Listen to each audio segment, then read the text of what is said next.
Bonjour à tous et bienvenue dans cette nouvelle vidéo pour pratiquer votre français ensemble. Aujourd'hui, nous allons suivre une histoire pleine de rebondissements autour d'un thème qui nous concerne tous, l'argent. Vous allez rencontrer Joséphine, une jeune femme qui va vivre une journée, disons, mouvementée au supermarché. Cette vidéo est spécialement conçue pour vous aider à 1. Améliorer votre compréhension orale avec une histoire du quotidien. 2. Enrichir votre vocabulaire autour des courses et de l'argent. 3. Travailler votre prononciation grâce à la technique du shadowing, c'est-à-dire répéter après moi comme un écho.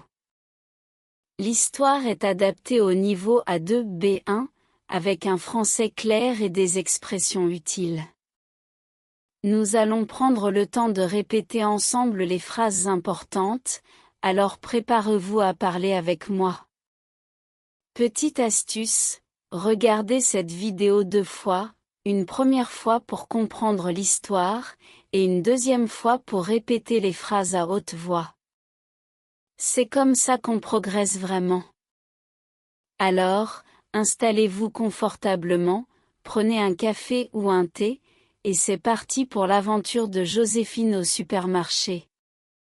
Vous allez voir, elle va nous donner une bonne leçon sur comment ne pas gérer son argent. Prêt? On commence dans 3, 2, 1.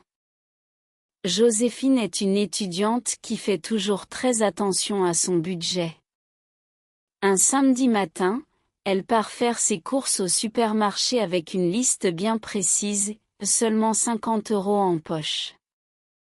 Pas un centime de plus, se dit-elle fermement. En arrivant, elle prend un panier plutôt qu'un caddie.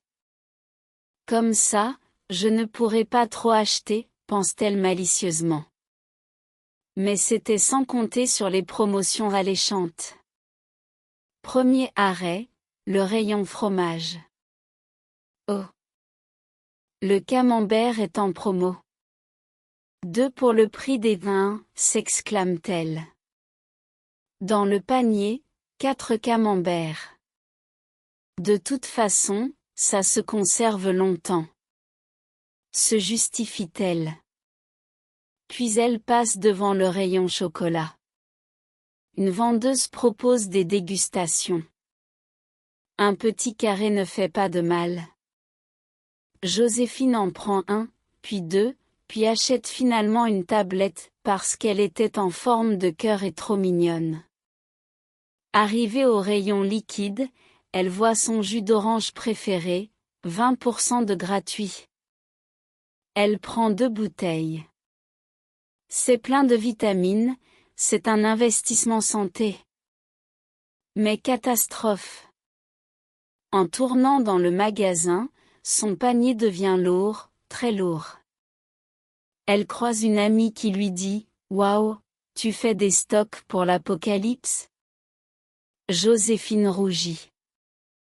À la caisse, le verdict tombe, 87,50 €. Horreur!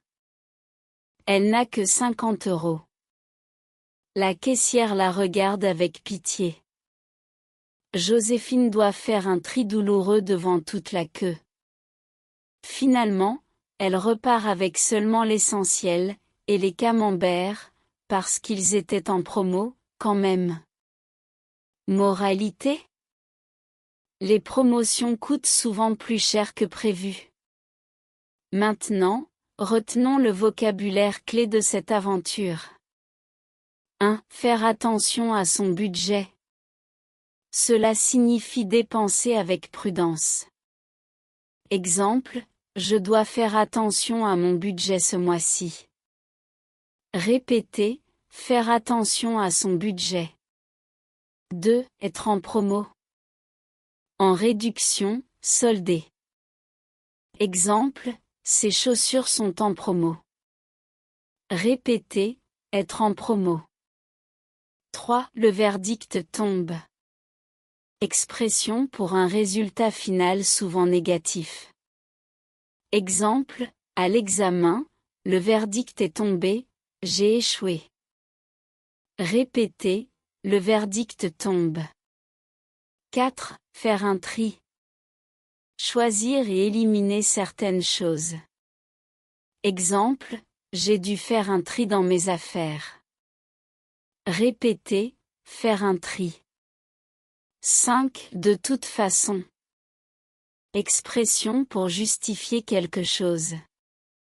Exemple, de toute façon, il pleuvait donc je suis resté. Répétez, de toute façon. Et voilà. Vous connaissez maintenant le danger des promos, et du vocabulaire utile pour en parler. Dites-nous dans les commentaires.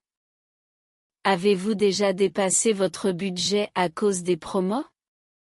Quelle est votre astuce pour faire des économies? N'oubliez pas de vous abonner pour plus d'histoires utiles et amusantes. Et surtout, pratiquez ces nouvelles expressions dès aujourd'hui, peut-être, au supermarché? À bientôt pour une nouvelle aventure en français. Bonne course, et bon apprentissage!